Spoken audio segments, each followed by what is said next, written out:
The views and opinions expressed in this program are those of the individuals involved and do not necessarily reflect the official policy or position of Radyo Agri 90.1 FM management.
We are back on another episode of Wanna Know, your weekly dose of gender power, still here on Radyo Agri 90.1 PhilMec Kasaganaan para sa Bayan. We are live on air and online via our official Facebook page, Radyo Agri 90.1 FM, cross-posted on our PhilMec Gender and Development Office official Facebook page. We are your Alagads. I am Alagad Noel from the Applied Communication Division. Wala naman po sa Gender and Development Secretariat. Ako po si Alagad Rocky. At ako naman po si Alagad Ting. At mula po sa aming programa ay gusto din po namin ipabatid ang mainit na pagbati sa buong PhilMec community na pinangungunahan ng aming Director 4, Dr. Jonicio Alvindia, our Director 3, Sir Joel Dator, our Interim Director for Research and Development and Concurrent Gender and Development Executive Committee Chairperson, Dr. Nelson Santiago, and also our Interim Director for Extension Support and Training Services, Sir Elijah Davalos. Good morning po! Ganon din po sa mga miyembro ng GAD Executive Committee at sa lahat po ng miyembro ng Gender and Development DWG sa pangunguna ng ating GAD Focal Person, Ma'am Bess G. Magararo. Pagbati rin po sa mga ahensya na nangunguna sa pagpapalaganap ng mga kaalaman tungkol sa gender and development, gaya po ng Philippine Commission on Women, our fellow Godvocates at sa mga nakasubaybay po sa ating programa ngayong umaga.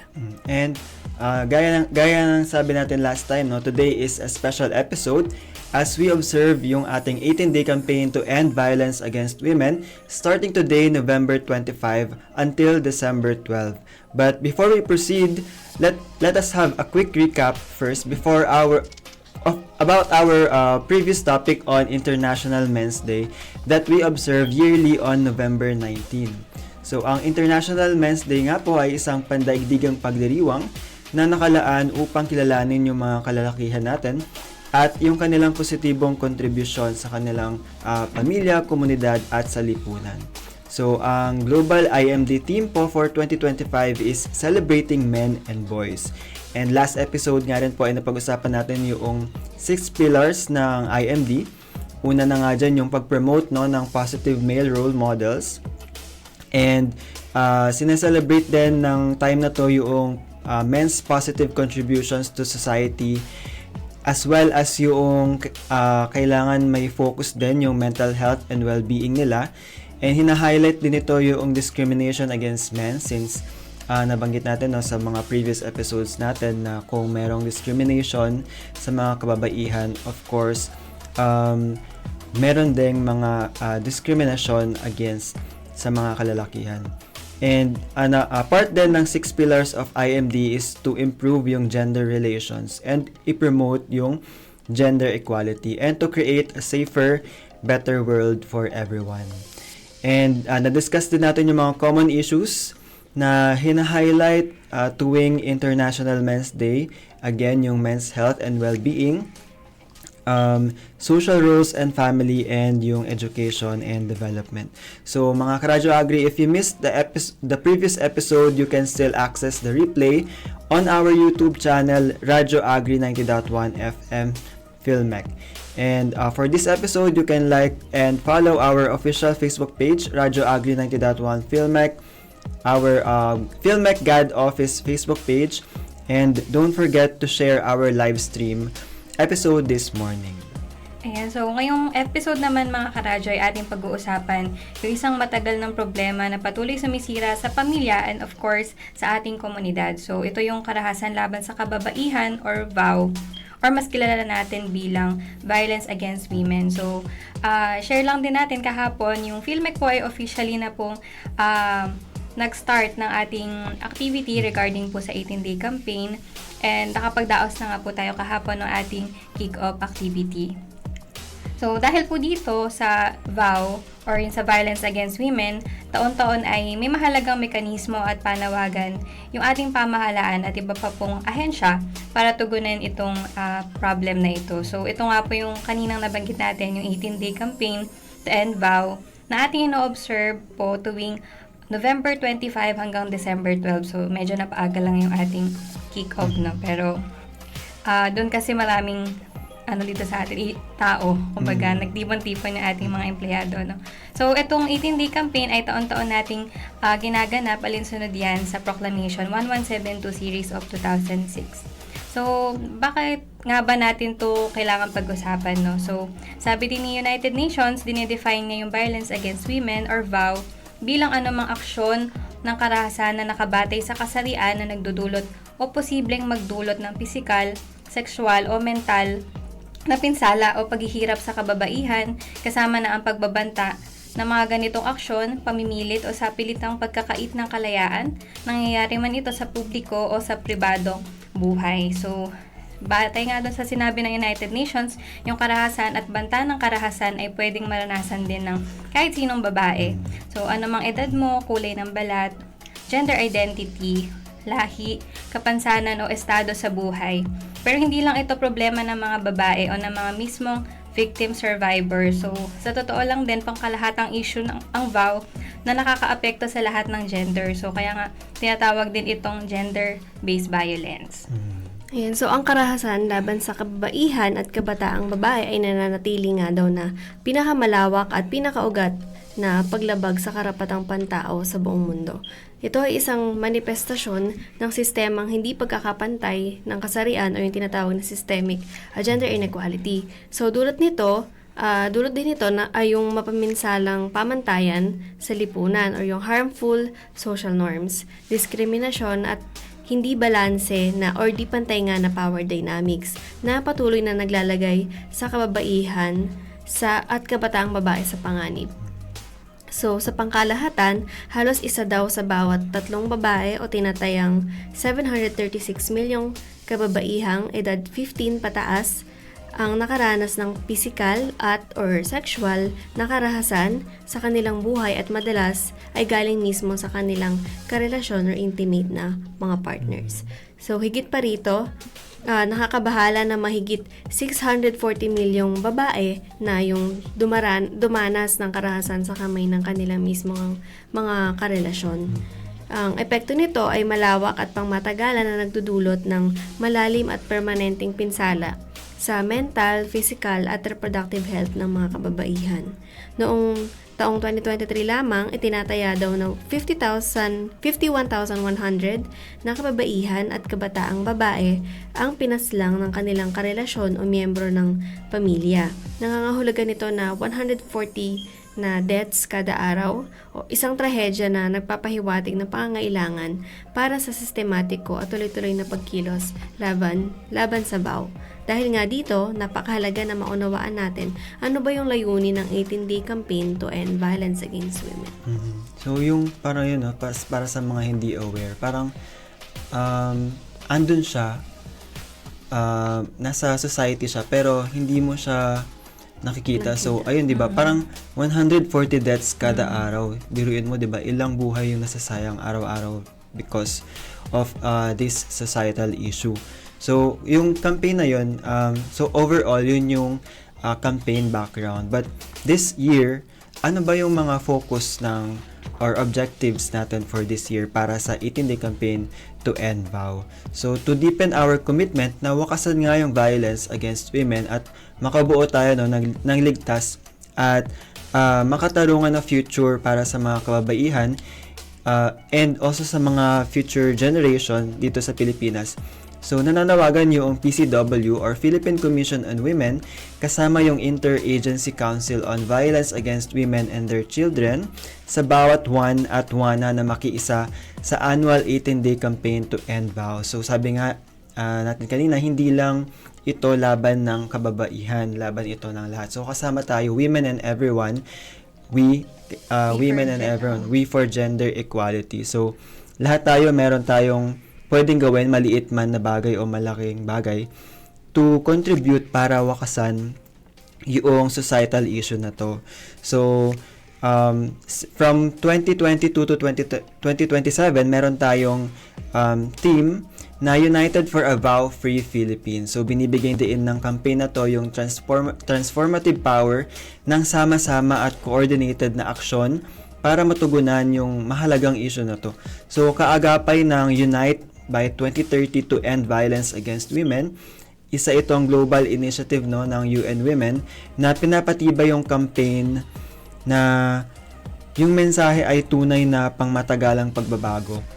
Nangangailangan ng united effort mula sa lahat ng sektor ng lipunan. So ngayong 2025 nakatuon po yung campaign sa pagsulong ng whole of nation approach. So later on we'll discuss kung ano ba tong mga approach na to. So isa dito yung madidiscuss natin is yung pag-mobilize ng iba't ibang bosses at key players. So lahat tayo dyan kasama. Kabilang na dyan yung youth bilang change makers. Of course, yung mga kalalakihan bilang mga proactive allies, and yung mga bystanders bilang empowered responders. At yung, of course, yung mga local leaders bilang mga katalista para sa pagbuo ng policy-driven na transformation na isang layunin na tuluyang wakasan ang gender-based violence and bigyang lakas yung mga survivors and masulong talaga yung katarungan na inaasam natin. Though hindi naman inaasam, no? Parang pag sinabi mo na pagpangarap kasi parang malayo. Malayo talaga. Parang hindi sa pangarap, more on vision, ganun. Hindi rin. Parang tungkulin. So, yun yung ano natin. Parang para talaga hindi mabawa. Doon sabi nga natin, di ba, parang imposible talaga siyang ma-eliminate. Pero pwede natin siyang mabawasan. So, with coordination ng bawat isa and yung sa sarili mo din, doon din siya magsisimula. So, ayun.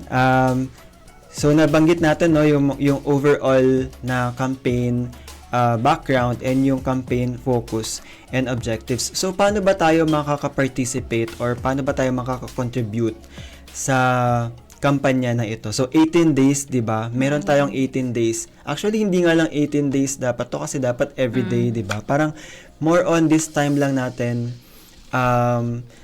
ma-highlight. Kasi parang nakakalimutan lagi. Kaya nga din tayo yearly nagkakandak ng ganito or paulit-ulit nating nababanggit sa mga previous episode natin. Kasi baka sasabi nila na paulit-ulit yung topic natin kasi nga it still remains a major issue in the Philippines, and paulit-ulit na nangyayari, paulit-ulit na para bang nakakalimutan natin lagi. So sa pamamagitan no ng radio program natin, sa mga episode natin weekly, we hope na sana may napapaalala natin sa kanila yung mga ganitong maliit na bagay pero malaki yung magiging effect niya pag pinagsama-sama, 'di ba, pagka nagtulong-tulungan tayo. So ano ba yung mga activities na pwede nating salihan or pwede nating gawin para sa campaign na ito? Ayan, so dahil nga ang Philippine Commission on Women or yung PCW yung ating lead agency para sa annual observance ng 18-day campaign, so tayong lahat, hinihikayat nila na, sila pala, mali pala, advance pa lang. So, sila ay mag-host ng mga activities muna na ito. So, una, meron silang Youth Forum Against VAW. So, ito, collaboration siya with PCW and yung nabanggit nga kanina ni Alagad Noel, yung Interagency Council on Violence Against Women and Their Children. Nagkakaroon sila, actually ngayon to nangyayari sa Mandaluyong sa SM Mega Mall. So, ginather nila dito yung ating mga youth and student leaders, maging ang ating mga sangguniang kabataan officials and also yung ating youth organizations para matipen pa yung kanilang awareness and mapatatag pa yung kanilang advocacy against violence toward women and girls. So, yung forum nga na ito ay focus din siya sa mga discussion ng kung ano nga ba yung mga root causes ng VAW, kung ano yun naman yung importansya ng male involvement, yung nabanggit din kanina ni Alagad Noel na yung men as our allies pagdating sa dito. And then next naman is bystander intervention, yun din yung kung paano sila may empower to make a move ba kapag nakakakita sila ng mga karahasan. And then also yung youth empowerment nga, para ma-utilize din natin yung role ng digital media and dynamics of VAW in relationships and the institutionalization ng mga anti-VAW programs natin sa school. So, alam naman din natin yung kabataan ngayon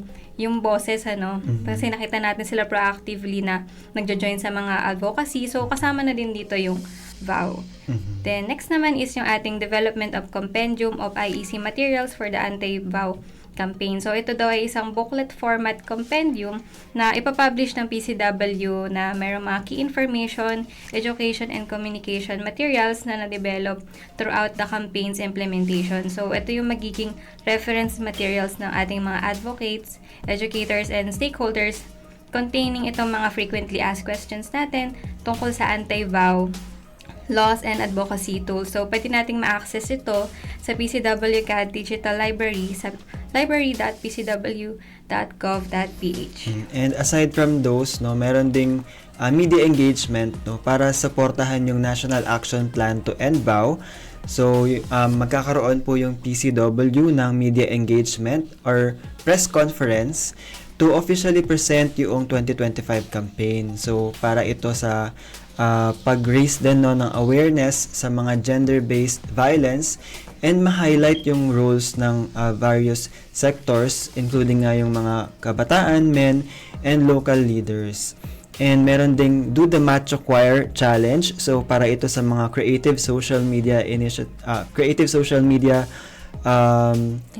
influencers. Ayan. So, this is the high time to use your platform to raise awareness about this campaign.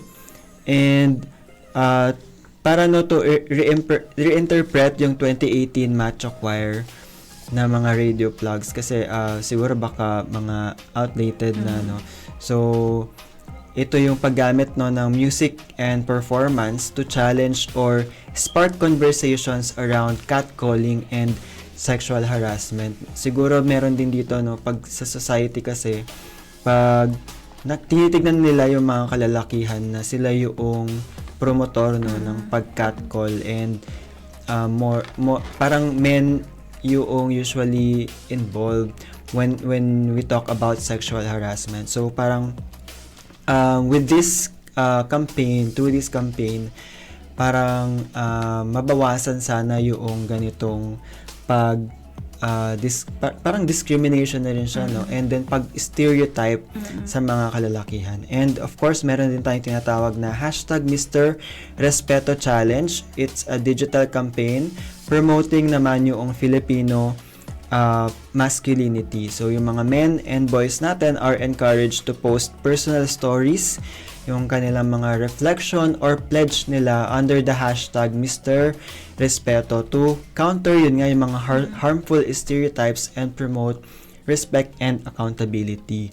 And parang i-promote na rin, no, within their peers yung pagsaway ba, yung ganong trait na when you know na mali yung ginagawa nung kaibigan mo, for example, yung catcalling, nag-catcall, so pagsaway sa mga ganong situation, so parang dun mo na tunayan, no, na men are yung proactive allies sila sa pagtaas ng awareness and yung malimitahan yung mga ganoong actions, no.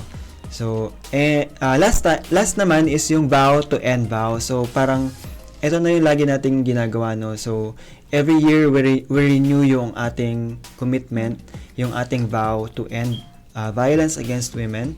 So ito ay isang online movement na ine-encourage yung mga fellow Filipinos natin to express their stand against vow by posting photos doing the Stop Vow hand campaign, and yung accompanied nito yung kanilang personal vow. So this initiative emphasizes individual responsibility and community solidarity. Ayan, so nabanggit nga yung mga activities ng PCW. So nagbahagi naman din sila ng mga pwede nating gawin as government agencies. Ayan, ganoon din sa mga non-governmental organizations, sectoral groups, private institutions, civil society organizations, and other stakeholders at the national, regional, and local levels as participation dito nga sa 2025 18-day campaign to end vow. So, unang-una nga dyan is inclusion in flag ceremonies. So, hinihikayat yung paggamit ng mga vow-related presentations and other campaign materials na pwedeng ipalabas sa mga flag ceremonies throughout the campaign period, including nga yung all-women Kaslo Panghinirang video and the prayer to end violence against women. And then, pangalawa is yung display of campaign banner.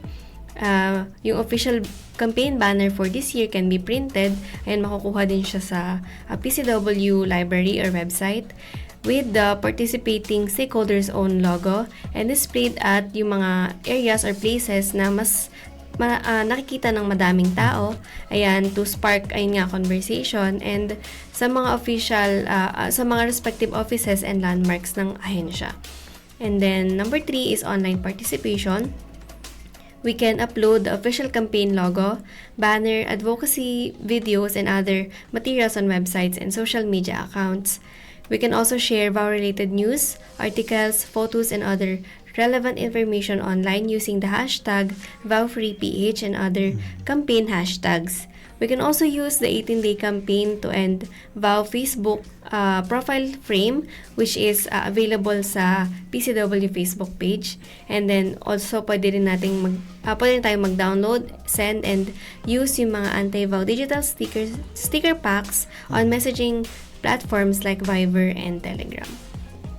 So, next naman po natin dyan yung hashtag Orange Your Icon movement. So, yung initiative nga po na to ay iniimbitahan yung ating mga government and private institutions sa buong bansa to light up yung ating mga landmarks, either pwedeng landmarks yan, buildings, or icons natin ng color orange during the campaign. So, hindi lang ito parang i-please yung mata ng madla. But yung initiative din nito ay syempre makaka-pick ng curiosity doon sa mga makakakita or yung makakapag-spark ng public interest. So, yun nga, pwede din natin to maging platform na kung bakit natin ito sineselebrate. So, ayun, bakit ba orange yung ganito yung ganyan? So, it is our time to raise the awareness, spread the advocacy regarding dun sa ating 18-day campaign to end vow. So, kasama din dito yung mga sumusunod, yung Orange Exhibit, Journey Towards a Vow Free Philippines. So, pwede tayong mag-display no ng ating mga naging initiatives throughout the year sa ating mga opisina, and then next naman yung dissemination of IEC materials, and also if we can translate yung ating IEC materials to local major languages para mas malawak yung ating magiging reach. Next naman is public showing ng ating mga PCW produced vow-related videos and conduct of other vow prevention and awareness activities, and lastly, yung pagsasagawa din ng mga regional and local campaign activities. And dito no sa part no ng Orange Your Icon movement, ang main partner no ng PCW is yung SM Cares. So why SM Cares? Kasi 'di ba, it's public mall, 'di ba? So public space. So doon lagi maraming tao, and then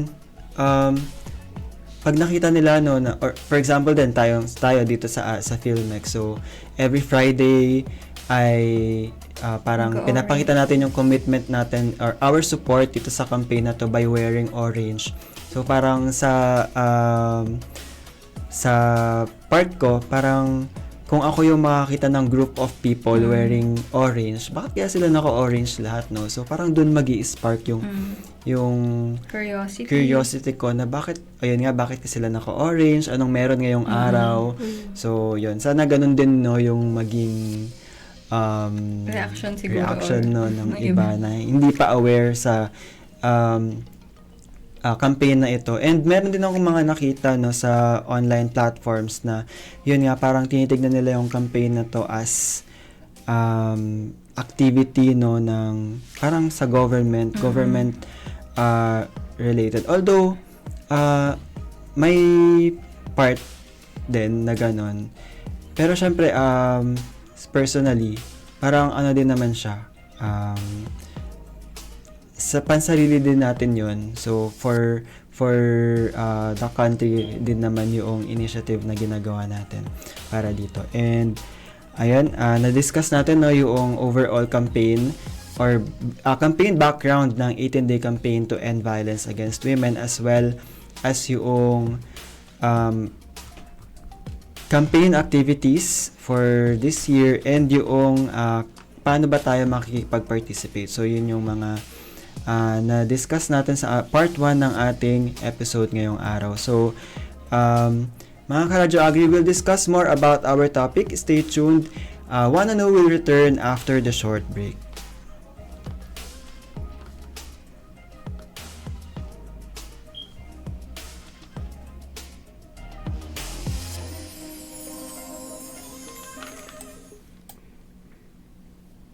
Broadcasting on air and online. This is Radio Agri 90.1 FM Filmec. Owned and operated by the Department of Agriculture, Philippine Center for Post-Harvest Development and Mechanization. Radio Agri 90.1 FM Filmec. Sharing knowledge, news, and information. Empowering farmers through farm mechanization. Radio Agri 90.1 FM Filmec. A food-secured nation for everyone.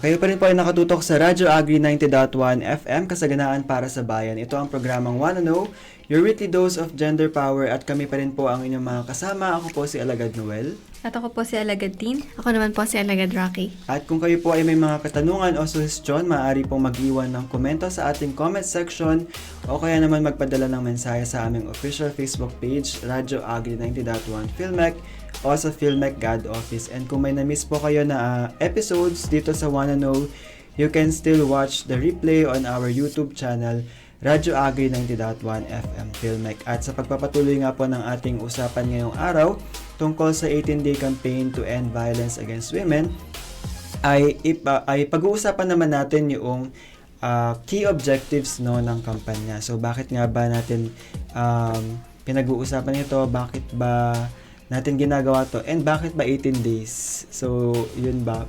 Bakit pwede naman siyang more than 18 days, diba? So bakit yun?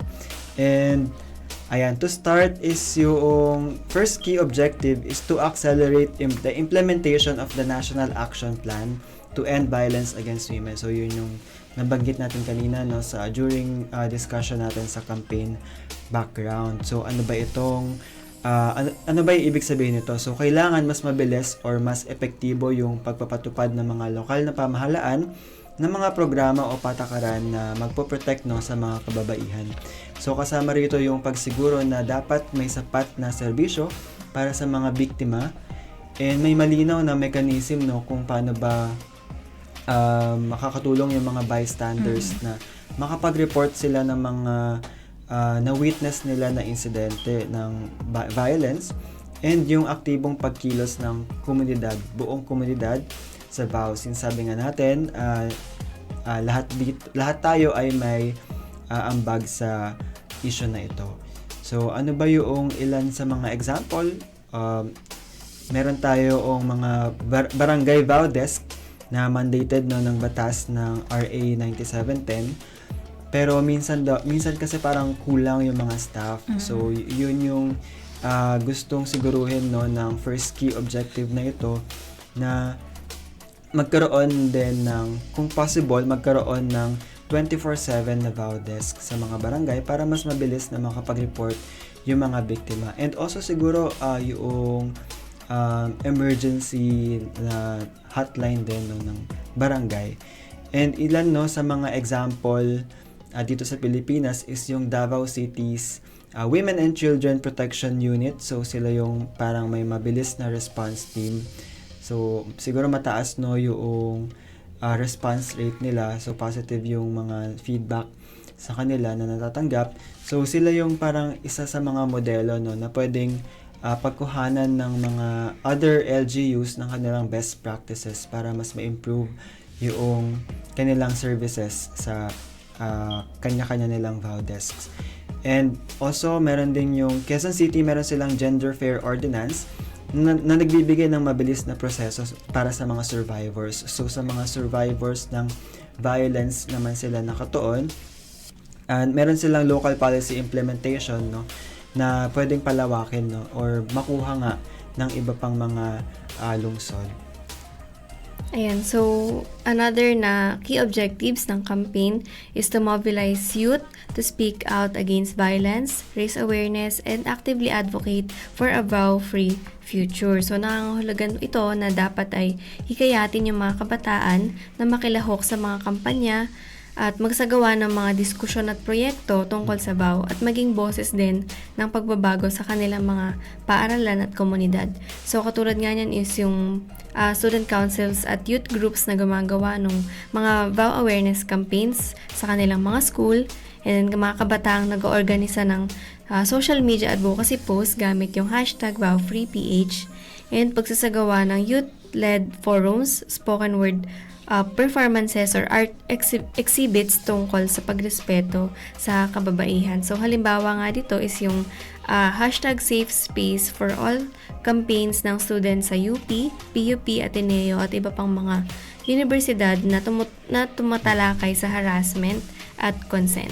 And then also sa SK seminars tungkol sa RA 11313 or Safe Spaces Act at Gender Equality. And also, yung mga youth-led organizations tulad ng Girl Up Philippines at Youth Against Violence Coalition na gumagawa ng mga educational content at webinars. In addition to that, ito nga yung i-empower natin yung ating mga kalalakihan to become proactive allies by promoting respectful behavior, challenging harmful norms, and supporting gender equality. So parang ito din yung time para bumoses din yung mga kalalakihan na dapat natin pangkalahatan din na naiwaksi ang toxic masculinity, kumilos tayo laban sa mga sexist jokes or discrimination, at ipakita din yung magandang asal at pananalita pakita nila sa kanilang pananalita yung suporta sa karapatan at dignidad ng kababaihan. So, kagaya nga nung nabanggit kanina ni Alagad Noel, yung pagka nagjo-joke, minsan yung barkada, pagsaway dun sa kanyang kapwa lalaki or barkada na merong mga sexist jokes or yung mga nagka-catcall. So, next naman is yung tatay o kuya na nagtuturo sa pamilya ng respeto at pantay na pagtrato sa kababaihan.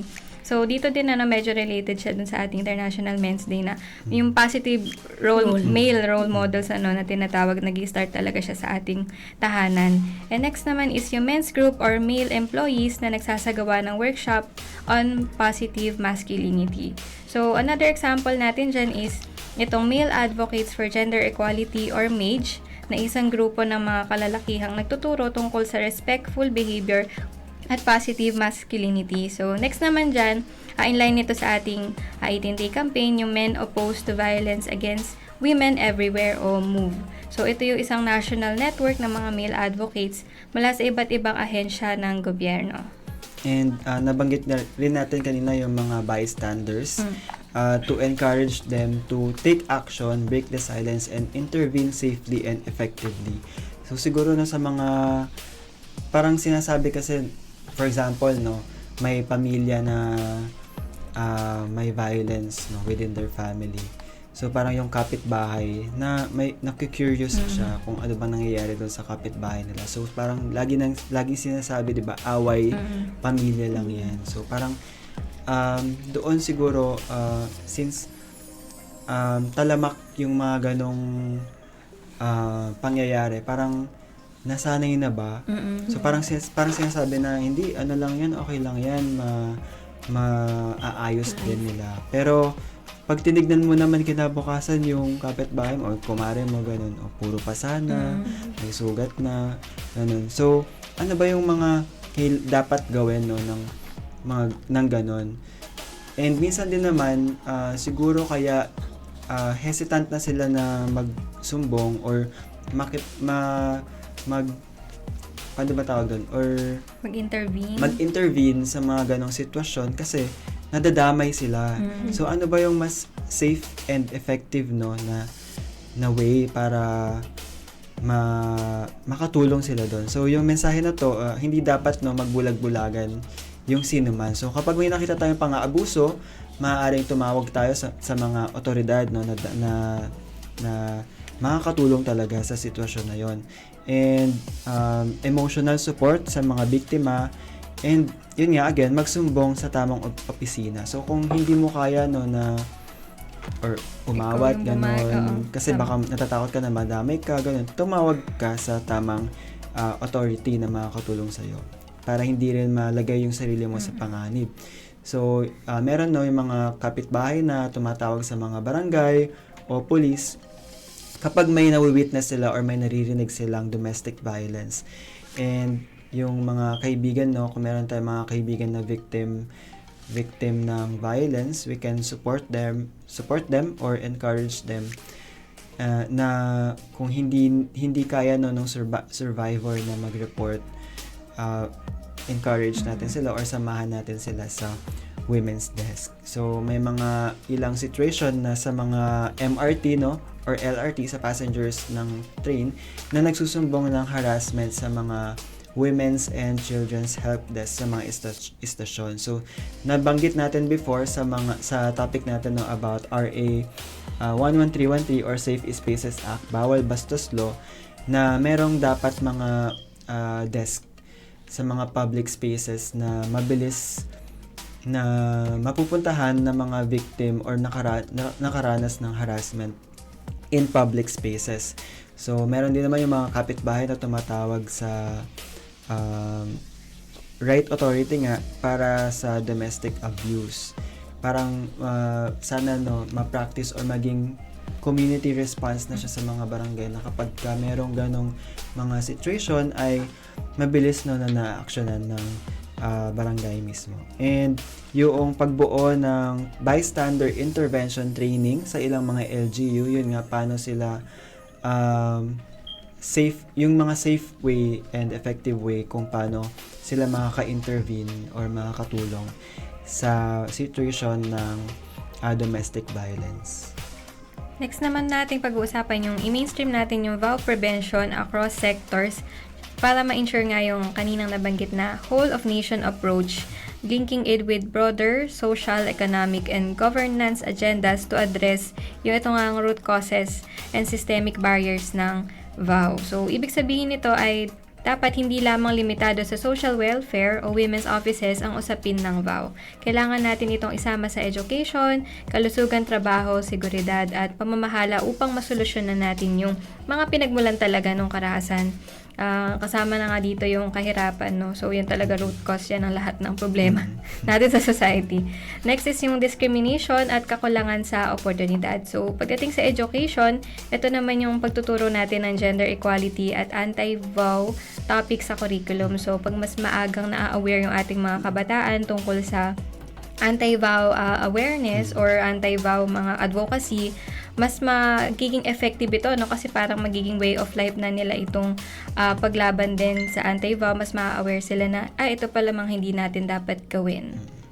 Lalo na kapag sila ay nakapagpamilya na. So, yun nga, inclusion of gender sensitivity and anti-harassment module sa DepEd, values education at senior high school subjects. So, naaral na din pala ito ng ating mga estudyante sa senior high school. Next naman, pagdating sa trabaho, yung pagkakaroon ng anti-sexual harassment policies at safe reporting channel sa opisina. So, meron tayong anti-sexual harassment or ASH policy na dapat ay malinaw na nakapaskil sa bulletin boards at employee handbook. So, next naman is pagkoconduct ng HR ng mandatory gender sensitivity training para sa lahat ng empleyado, lalo na sa mga supervisors and managers. And next naman yung establishment of Committee on Decorum and Investigation, kung saan ito nga yung komite na nag-iimbestiga ng ating mga sexual harassment cases under yan ng RA 11313 or ating Safe Spaces Act. Sa sektor naman ng kalusugan, hospitals providing gender-responsive care at confidential services for survivors. So, halimbawa nito is yung sa Women and Children Protection Units sa mga ospital kagaya nga ng PGH sa Davao Medical Center para sa medical at legal support ng survivors na kailangan nila. So, pagdating naman sa ekonomiya, pagbibigay ng livelihood programs para sa survivors upang hindi na sila bumalik sa kanilang mga abusive relationships. So, halimbawa nito is yung sa DOLE, livelihood programs at DSWD initiatives katulad ng Sustainable Livelihood Program para sa mga women survivors na kailangan ng financial independence. Kapag nga humiwalay na kasi sila sa kanilang mga abusive partners, ganyan, 'di ba? Na kailangan nila mabuhay ng independently. So, nakakat din yung kanilang mga ano ang tawag doon? They need to support. Ayun. Tsaka yung sustento. Oo. Ganun din yung pagdating sa mga anak nila, kung may mga anak sila. And sa sektor naman ng pamahalaan, ayan, yung pag-integrate ng anti-vow goals in local development plans, budget priorities, and governance systems. So, halimbawa nito yung pagkakaroon nga nung GOD budget ng LGUs. So, yun yung 5% ng local budget na dapat nakalaan sa gender programs kabilang yung anti-vow efforts katulad nga ng ginagawa natin dito sa ating ahensya. Ayan, and lastly, yung pag-integrate ng vow indicators sa local development plans at barangay reports. And in addition to all ng mga sinabi natin, kasi parang law related kasi to, so ano ba yung mga sources and legal basis ng mga to. So during 18-day campaign to end violence against women, lagi na natin naririnig yung RA 11313 or yung Bawal Bastos Law Safe Spaces Act. So yun yung nagde-define ng gender-based sexual harassment in public spaces.